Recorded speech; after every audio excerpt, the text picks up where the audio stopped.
할렐루야. 오늘 이 자리에 나오신 여러분 모두에게 하나님의 풍성한 은혜가 있기를 주의 이름으로 축원합니다. 옆 사람하고 인사합니다. 안녕하세요. 참 반갑습니다. 인사하세요. 안녕하세요. 참 반갑습니다. 성도님은 아무리 봐도 복덩어리가 틀림이 없으십니다. 성도님은 아무리 봐도 복덩어리가 틀림이 없으십니다. 사랑하고 축복합니다. 사랑하고 축복합니다. 아멘. 우리 금산 장로교회 복덩어리 성도 여러분, 목사가 무엇입니까? 목사가 목회하는 것은 영혼의 돌봄입니다. 목회는 성도들을 돌보고 보살피는 일을 하는 사역입니다. 돌봄과 보살핌이 목회의 본질이라면 신방은 목회의 필수 불가결한 요소인 것입니다. 목자가 양의 상태를 알 수 있는 만남과 교제 없이는 목회가 불가능하기 때문에 신방은 목회의 필수 요소인 것입니다. 그래서 잠언 27장 23절, 제가 늘 암기하고 좋아하는 말씀이 잠언 27장 23절 말씀인데, 지혜자가 말하기를 내 양떼의 형편을 부지런히 살피며 내 소떼에게 마음을 두라. 우리 목회자의 마음은 늘 양떼를 부지런히 살피고 내 소떼에게 마음을 두는 것입니다.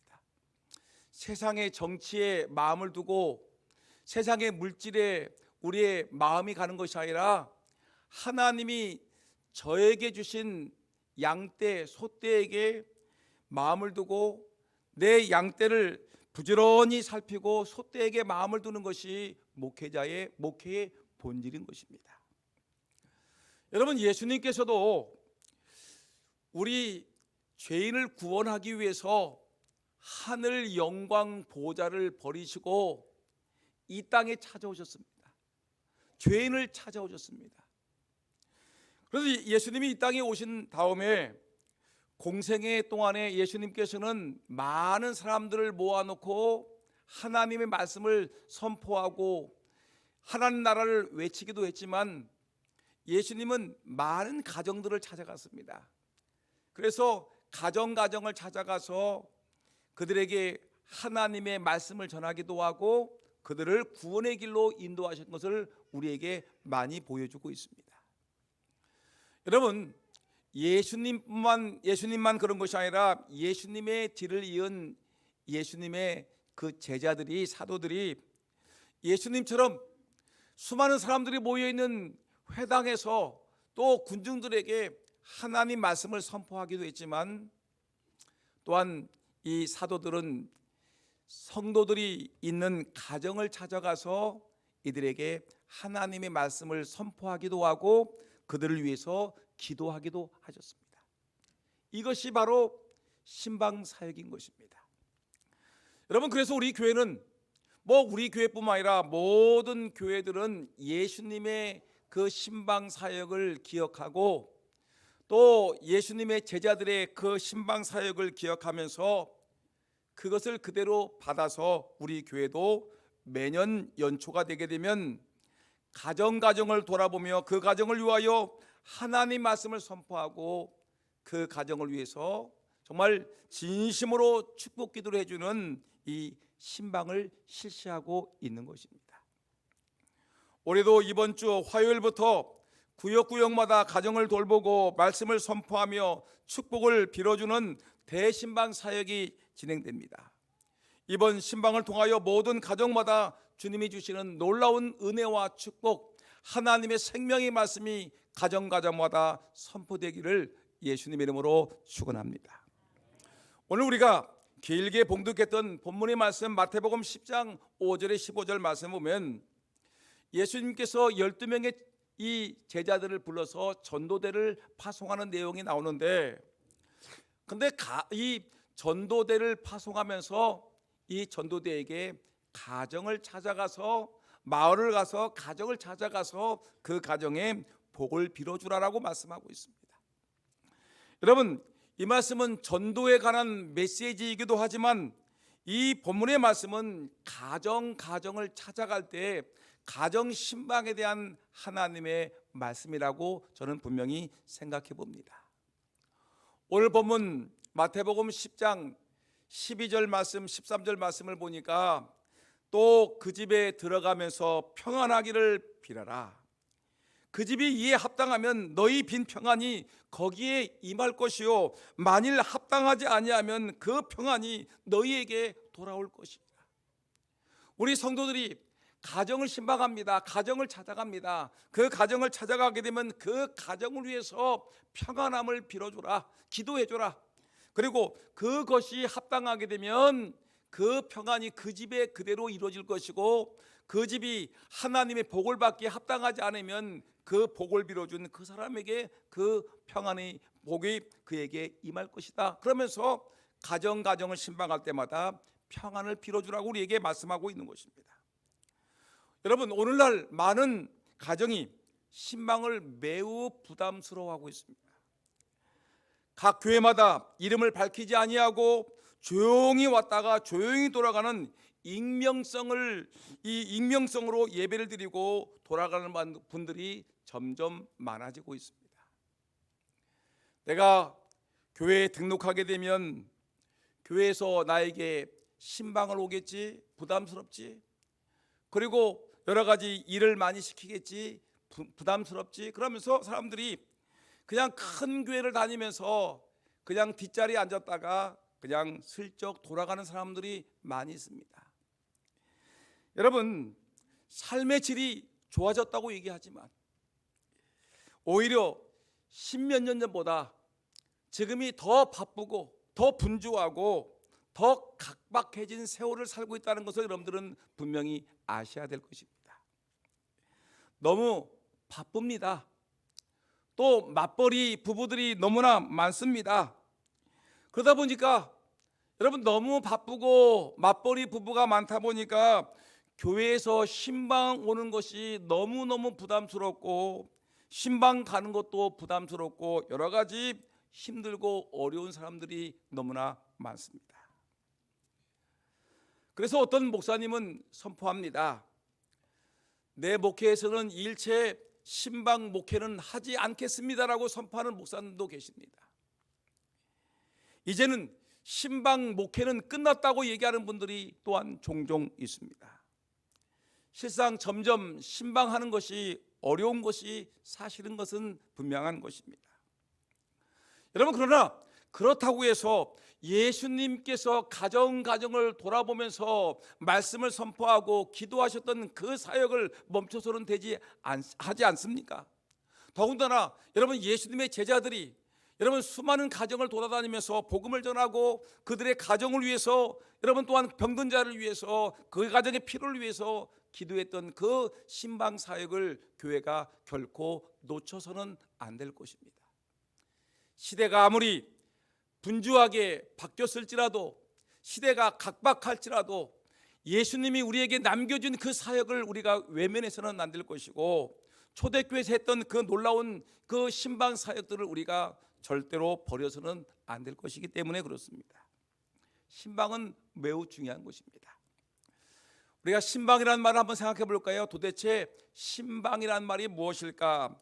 여러분, 신방이라는 말은 찾을 심자를 쓰죠. 그 다음에 찾을 방자를 씁니다. 그래서 우리 예수 믿는 사람들이 이 한국어 사전을 보게 되면 이 방문하여, 예수 믿는 사람들이 성도들 집을 방문하여 찾아본다, 방문하여 찾아본다는 것이 이 국어 대사전에 나오는 신방의 뜻입니다. 찾을 심, 찾을 방, 방문하여 찾아본다. 근데 여러분, 교회에서 사용하는 이 신방이라는 언어적인 의미를 보게 되면 보살핀다는 것이 있습니다. 보살핀다. 하나님이 성도들을 보살핀다. 주의 종들이 성도들을 보살피고 돌아본다. 돌아본다는, 보살피고 돌아본다라는 그런 중요한 언어의 뜻이 있기 때문에 여러분, 교회에서는 목양자들은 목양자들은 양들을 마땅히 보살피고 돌보는 것이 마땅하지 않겠습니까? 그래서 교회에서는 신방을 이 목회자가 하는데 몇 가지 중요한 의미가 있는데, 첫째가 신자의 가정을 방문하는 것이 신방입니다. 신자의 가정을 목회자가 방문한다. 두 번째는 신자의 가정을 방문하여 대화를 나누면서 집안 형편을 살펴본다. 신앙적 상담과 위로를 주는 행위를 갖다가 이것을 신방이라고 얘기한다. 세 번째, 또는 어려움 당한 성도의 가정을 방문하여서 하나님의 말씀으로 위로하고 권면하고 교제하고 도와주는 목양 활동 중에 하나가 바로 이 신방 사역이라고 얘기를 하는 것입니다. 어려움을 당한 성도들이 많이 있죠. 상을 당한 가정, 병들어 고통당하는 가정, 또한 여러 가지 어려운 문제에 휩쓸려 있는 그 가정을 목회자가 찾아갑니다. 찾아가서 하나님의 말씀으로 위로하고 또 권면합니다. 그리고 교제하고 무엇인가를 도와주면서 이가 어려움 중에서도 일어설 수 있도록 도와주는 행위가 바로 이것이 바로 신방 사역이라는 것입니다. 여러분, 여러 가지가 있겠지만 결론적으로 신방을 갖다가 요약해 보면 어떤 말이냐면, 주 예수님께서 하늘 보좌를 버리시고 이 땅에 오신 것을 우리는 신방의 시작이라고 봅니다. 주님의 이름으로 신방이라는 것은 주님의 이름으로 주의 종들이 각 가정을 방문하여 예배를 드리고 말씀을 선포하고 기도하여 그 가정을 위해 축복하여 주는 것을 우리는 이것을 한마디로 말하면 신방이라고 하는 것입니다. 예수님이 시작하셨습니다. 하늘 보좌를 버리고 이 땅에 오셨습니다. 그런데 주의 종들이 예수님의 뜻을 따라서 예수님의 이름으로 예수님을 대신하여 주의 종들이 그 가정을, 성도들의 가정을 방문하여 그 가정에 하나님 말씀을 선포하고 그 가정을 위해서 기도하고 그 가정이 영적으로 온전히 설 수 있도록 도와주는 이 행위를 갖다가 우리는 목회에서 신방 사역이다, 교회에서 신방이라고 우리에게 분명히 말씀하고 있는 것입니다. 여러분, 이 신방 사역에 관해서 성경은 아주 자세하게 얘기하고 있습니다. 구약 성경에도 이 신방 사역에 대해서 많이 얘기하고 있고요, 신약 성경에서도 이 신방에 대해서 많이 얘기하고 있는데, 오늘 이 시간에는 이 구약과 신약에서 나타나는 이 신방을 얘기하면서 우리가 이제 화요일부터 시작되는 이 신방을 우리가 어떤 자세를 가지고 어떤 마음가짐을 가지고 신방을 받을 것인가 우리가 깊이 기억하면서 은혜 받는, 그리고 신방에 좀 더 적극적인 성도님들이 되기를 예수님의 이름으로 축원합니다. 여러분, 구약 성경에서 이 기록된 신방 사역을 우리가 먼저 보게 되면 사무엘상 16장을 보게 되면 사무엘 선지자가 등장합니다. 이 당시에 때가 어느 때냐면 사울 임금이 이 이스라엘 나라의 초대 임금으로 나라를 다스릴 때였는데, 사울 임금이 제일 처음에는 아주 겸손하게 하나님 말씀을 잘 순종해서 이 이스라엘 나라의 왕으로서 사역을 잘 감당하다가 이제 어느 정도의 자리에 앉자마자 이제 하나님 말씀을 불순종하는 불순종의 왕이 되었습니다. 교만해지기 시작했습니다.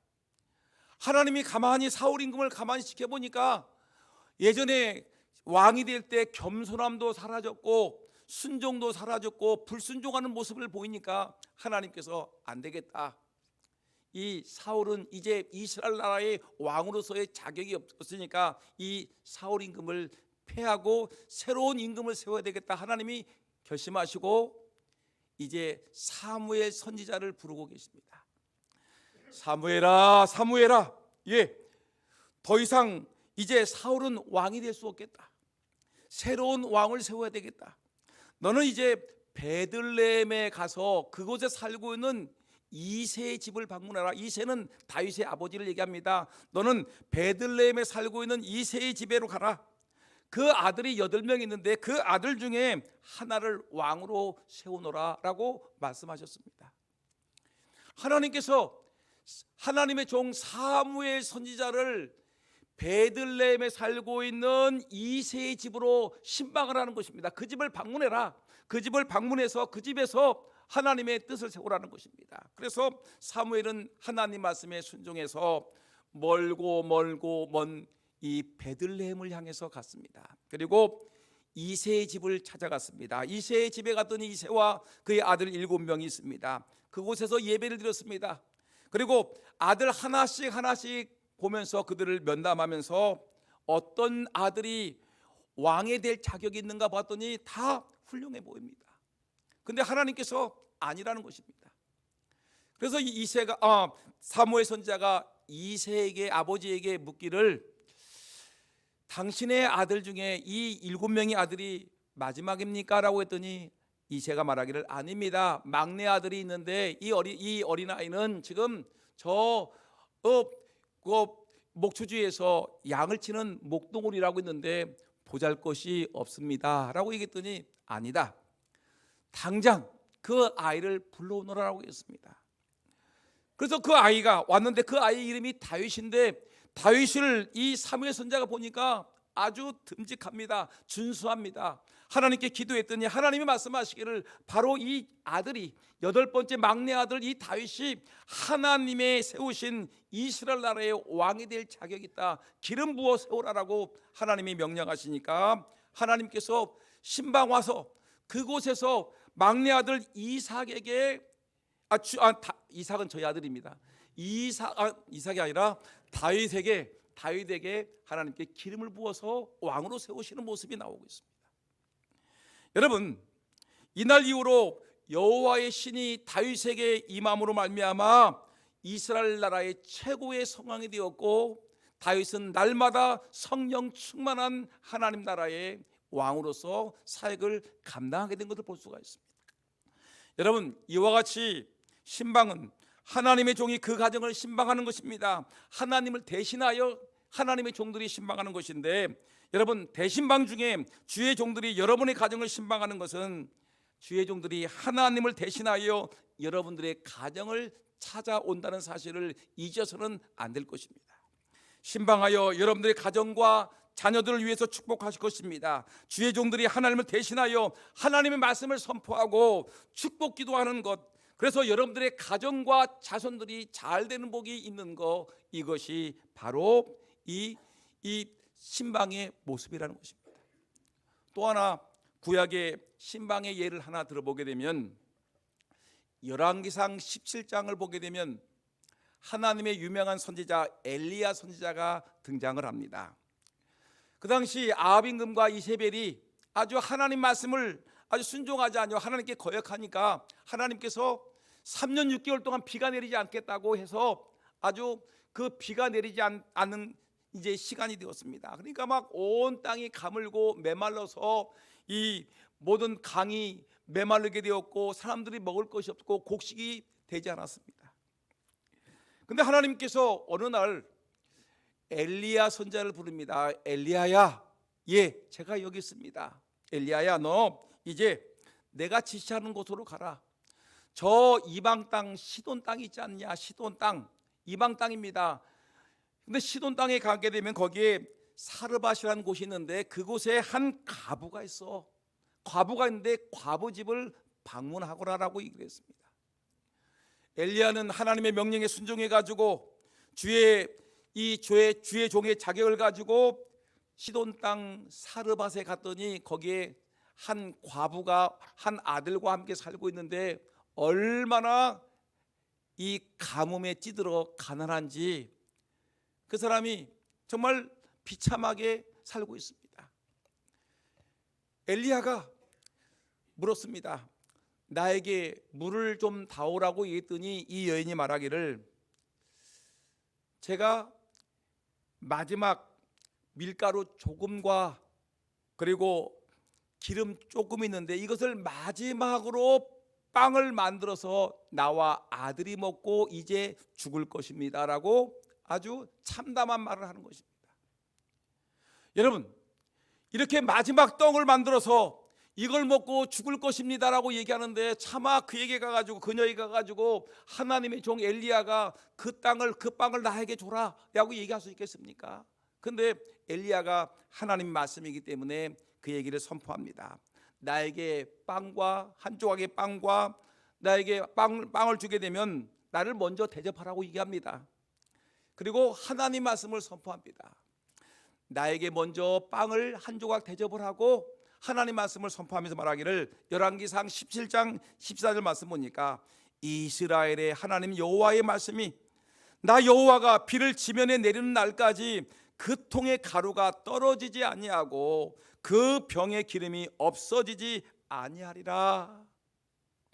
이 과부에게 말하는 겁니다.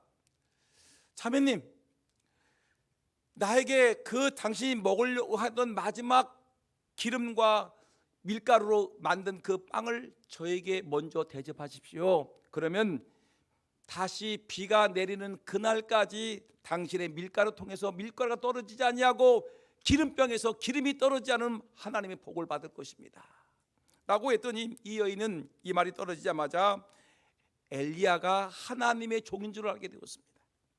그의 말대로 마지막 남은 가루와 기름을 떡을 만들어서 엘리야 선지자에게 대접을 하였습니다. 그랬더니 과연 하나님의 말씀대로 그대로 이루어졌습니다. 그 여인의 마지막 긁었던 그 밀가루 통해서 계속해서 밀가루가 비가 오는 날까지 3년 동안 비가 내리지 않는 그동안에, 근데 하나님께서 그 밀가루 통에 밀가루가 떨어지지 아니하고 기름통에 기름병에 기름이 떨어지지 않은 놀라운 축복으로 살게 되었습니다. 모든 사람들이 굶주리고 가난하고 어려운 중에도 이 여인은 하나님 앞에 거룩한 신방을 받고 주의 말씀에 순종함으로 말미암아 모든 사람들이 굶주리는 그런 와중 속에서 풍요롭고 넉넉하고 축복된 삶을 살게 된 것입니다.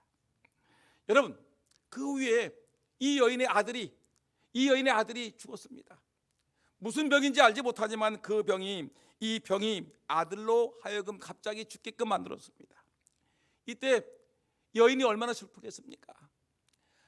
자기 아들과 함께 살고 있는데 이 아들이 갑자기 죽음을 당하니까 이 여인이 슬프니까 엘리야가 찾아갑니다. 그리고 그 가정을 신방하여서 작은 그 아들이, 죽은 아들이 살아나기를 위해서 하나님께 기도했더니 그 죽은 아들이 살아나더라는 것이 여러분 하나님의 주신 말씀인 것입니다. 우리는 주의 종이 신방하여서 하나님의 말씀을 선포하고 기도할 때 여러분들의 가정의 경제적인 어려움들이 하나님의 은혜 가운데 하나님께서 경제적인 어려움을 축복으로 바꿔줄 줄 분명히 믿습니다. 여러분, 가정에 병든 자가 있습니까? 여러분, 하나님께 죽을 병에 걸린 그 사람들을 다시 고쳐주는 놀라운 역사가 신방 중에 임할 줄 분명히 믿습니다. 엘리야가 그 가정을 찾아서 가난한 집에서 하나님께 기도했을 때 그 가정에 기름병과 밀가루가 떨어지지 아니한 경제적인 축복을 받았고 죽은 아들이 살아나는 놀라운 이 치유의 역사가 임한 것을 기억하면서 여러분, 이번 신방 중에 우리 가정에도 이런 놀라운 은혜와 축복이 임하기를 위해서 늘 기도하는 저와 여러분 모두가 되기를 주의 이름으로 축원합니다. 이것이 구약에서 나타났던 신방의 놀라운 역사였습니다. 근데 여러분, 신약에도 이런 놀라운 역사가 나타나는데 신약을 보게 되면 예수님과 제자들이 신방을 하는 모습을 보는데, 예수님의 신방을 보게 되면 신방하신 그 가정에 가서 구원을 선포하고 기적과 축복을 선포하는 것이 예수님의 신방의 모습인데, 요한복음 2장에 보게 되면 예수님이 가나의 혼인잔치에 참여합니다. 잔치집에 갔는데 거기에 사람들이 얼마나 몰려왔는지, 포도주를 준비했는데 포도주가 부족하지 않습니까? 큰일 났습니다.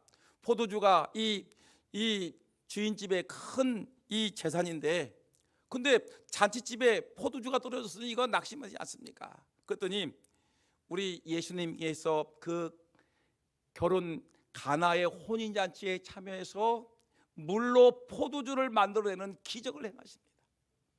그 가정이 아주 낙심 중에 있을 때, 아주 위기에 처했을 때 하나님께서, 예수님께서 그 가정을 찾아주셔서 그 가정에 이 결혼식에 난처한 입장에 처했을 때 그 가정의 어려움을 해결해 주시는 예수님의 가나의 혼인잔치 신방 사역을 볼 수가 있습니다. 어려움이 있습니까? 주님이 나를 찾아오듯이 주의 종들이 찾아와서 기도해 주면 문제가 해결될 줄 분명히 믿습니다. 마태복음 8장을 보게 되면 예수님께서 베드로의 집을 방문하십니다. 베드로의 집에 누가 왔냐면 장모께서 오셔서 있는데 그 장모께서 몸이 아프셔서 몸져 누웠습니다. 예수님이 베드로의 집에 가서 이 베드로의 장모를 보니 많이 아픕니다. 예수님이 안수하고 기도했더니 장모가 벌떡 일어서더라는 것입니다. 병든 자가 치유되는 것입니다. 여러분 기억하십시오. 하나님의 종이 주의 이름을 대신해서 그 가정에서 말씀을 선포하고 기도할 때마다 병든 자가 일어나는 역사가 있을 줄 분명히 믿습니다. 누가복음 19장에 갔더니 예수님께서 그 여리고 그 삭개오라는 사람을 만나는데, 삭개오라는 사람이 이 아주 매국노입니다. 이 세리장입니다. 사람들의 세금을 뜯어서 배불리 먹는 아주 못된 이 죄인인데, 예수님이 여리고에서 삭개오의 집에 들어갑니다. 삭개오야, 내려오너라. 오늘 내가 너희 집에 유하여야 되겠다. 삭개오의 집에 들어갑니다. 그리고 그 집에 들어가서 하나님 말씀을 선포하고 그 삭개오의 집이 예수 믿고 구원받은 놀라운 구원의 역사가 펼쳐지게 되는 것입니다.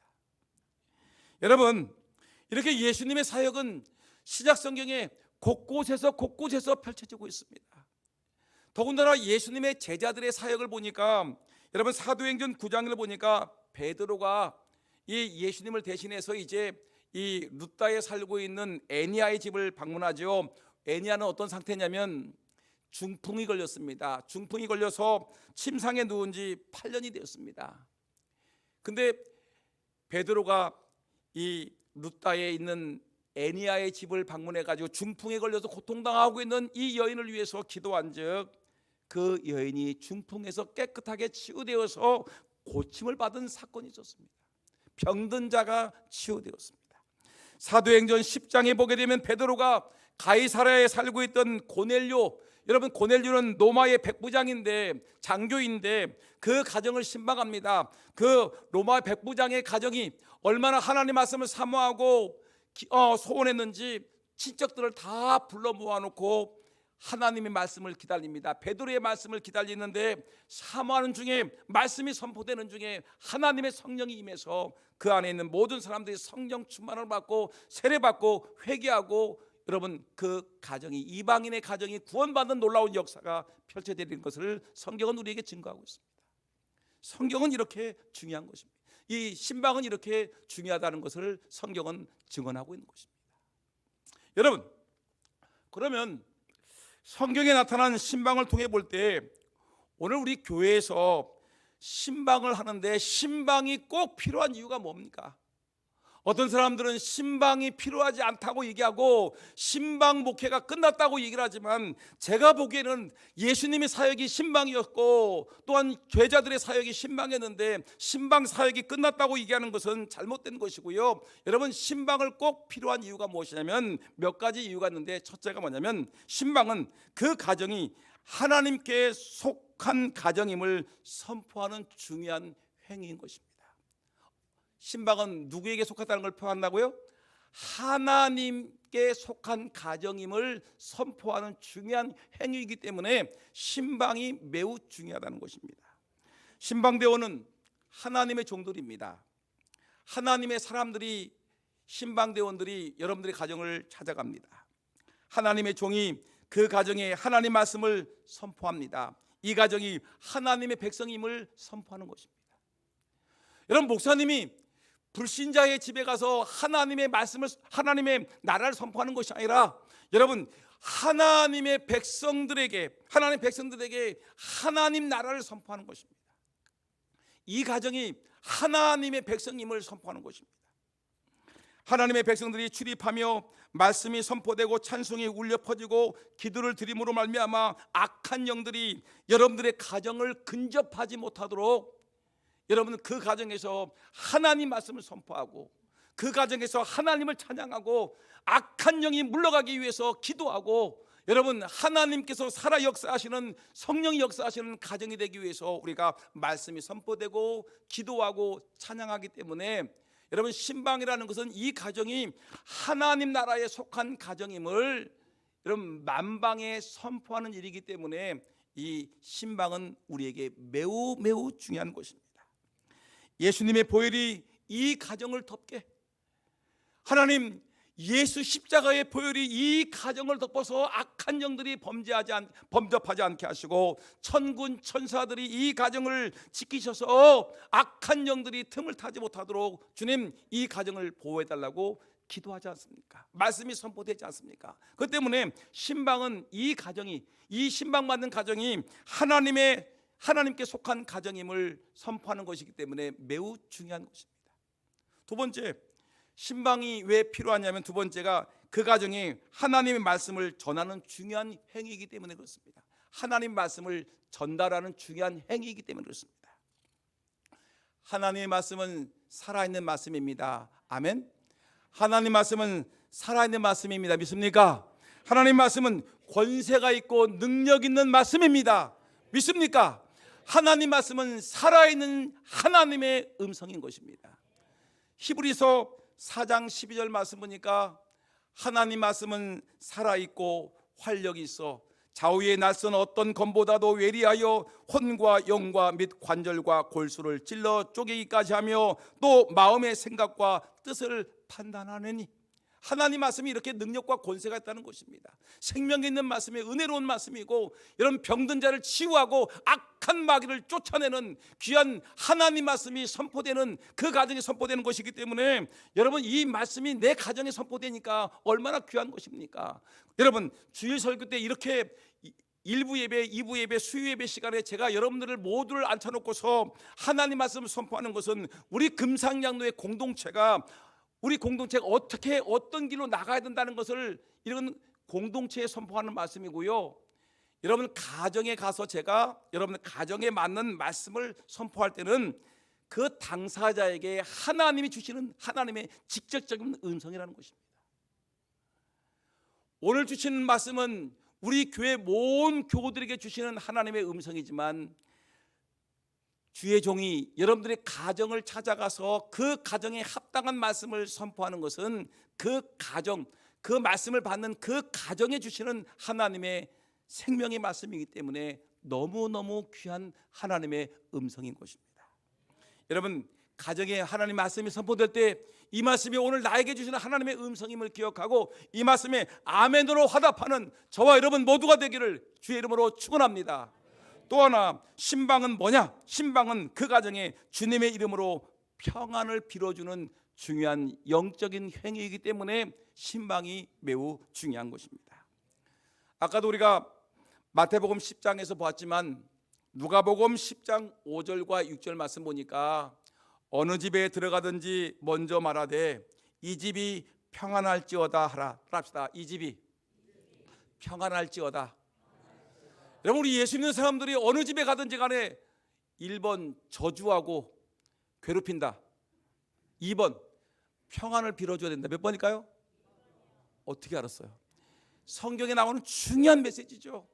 우리 예수 믿는 사람들은 어느 집에 가든지 어떤 사업장에 가든지 어떤 자리에 가든지 하나님 이 집이, 이 사업장이, 이곳이 하나님의 은혜 가운데 평안한 삶이 되게 하시고 복받는 가정이 되려고 축복하고 평안을 빌어줘야 되는 것입니다. 근데 만일 평안을 받을 사람이 거기에 있으면 너희의 평안이 그에게 머물 것이지만 그렇지 않냐면 너희에게로 돌아오리라.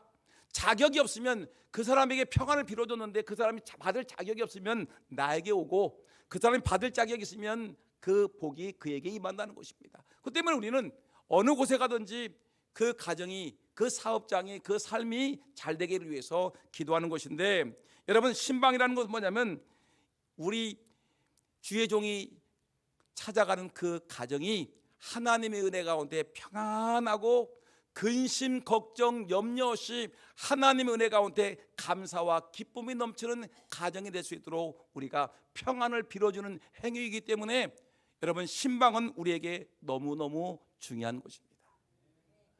마지막 하나만 더 볼까요? 신방이 꼭 필요한 이유, 네 번째 이유는 뭐냐면 신방은 목회자가 그 가정에 필요가 무엇인지 알아서 주님께 복을 빌어주는 중요한 행위입니다. 한번 저 4번 다 같이 시작.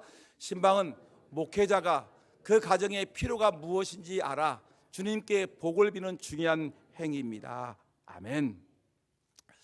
여러분, 매우 중요한 얘기인데 민수기 6장을 보게 되면 하나님이 주의 종들에게 말합니다. 너희들이 백성들에게 복을 빌어주면 하나님께서 그 복대로, 그 기도대로 응답해 주겠다고 약속하는 것이 있습니다. 민수기 6장 22절의 내용입니다.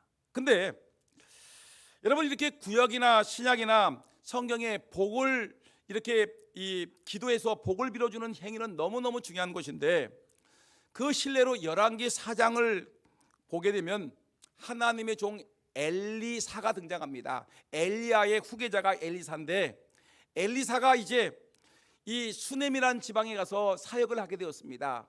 수넴 지방 사역을 하는데 한 귀부인이 있는데, 그 귀부인이 이 엘리사에게 은혜를 많이 받았습니다. 하나님의 은혜를 받은 이 귀부인이, 이 수넴 여인이 엘리사에게 찾아와서 말하기를, 선지자님, 이 수넴 지방에서 사역을 하시는데 저희 집에 들어오셔서 사역을 하시면 좋겠습니다.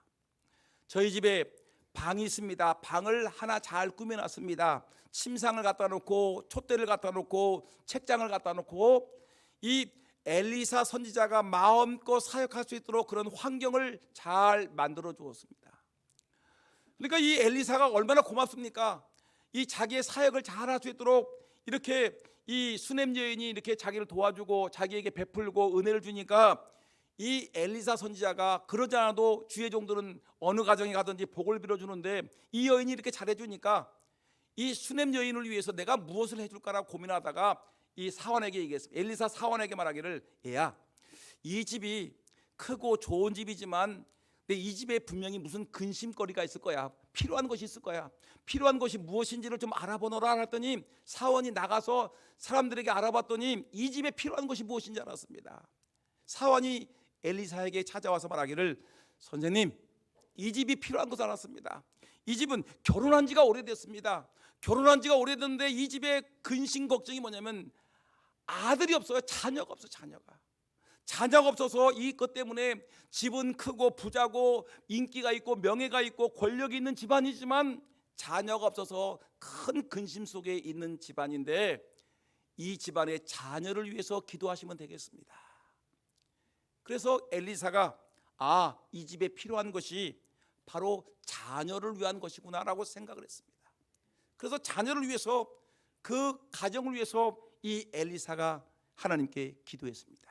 하나님, 이 수넴 여인, 그렇게 하나님을 위해서 헌신하고 주의 종을 위해서 헌신하는 이 여인인데 이 가정에 필요한 것이 자녀가 없습니다. 태문을 열어주옵소서 하고 하나님께 기도했더니 꼭 1년 후에 그 가정에 이 여인이 출산해서 아들을 얻었더라는 것이 여러분 열왕기 4장에 나오는 귀한 하나님의 메시지 아니겠습니까?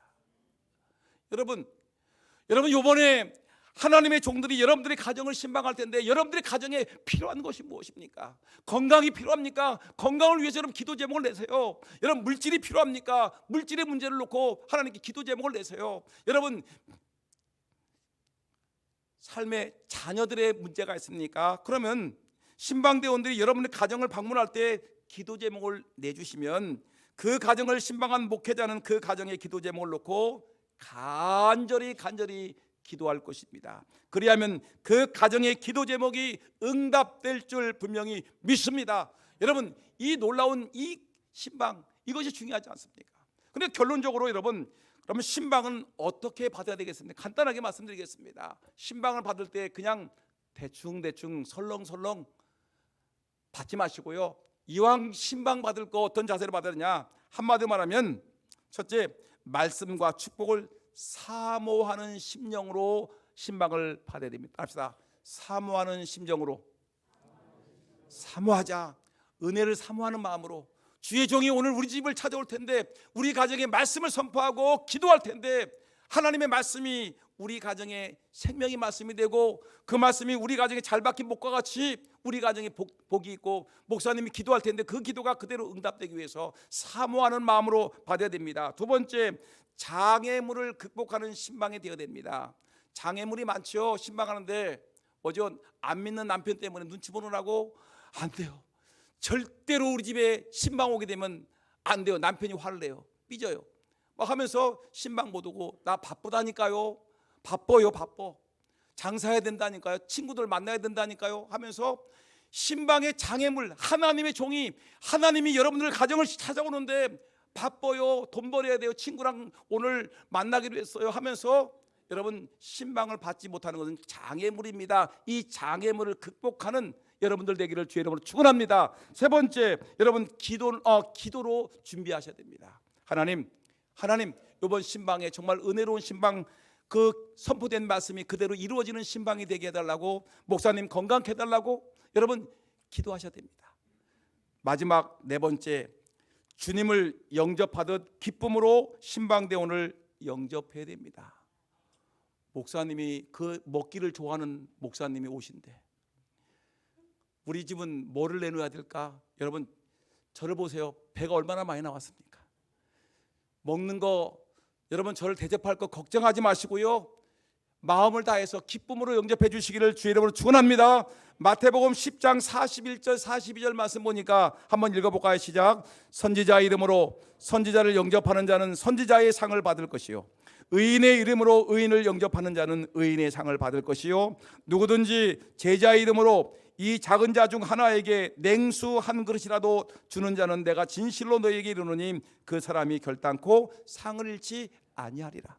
냉수 한 그릇도 조카오니, 여러분 부담 없이 걱정 없이 염려 없이 여러분 기쁨으로 주의 종을 영접하기를 주의 이름으로 축원합니다. 요한복음 13장 20절 시작. 내가 진실로 너희에게 이르노니 내가 보낸 자를 영접하는 자는 나를 영접하는 것이요, 나를 영접하는 자는 나를 보내신 이를 영접하는 것이니라.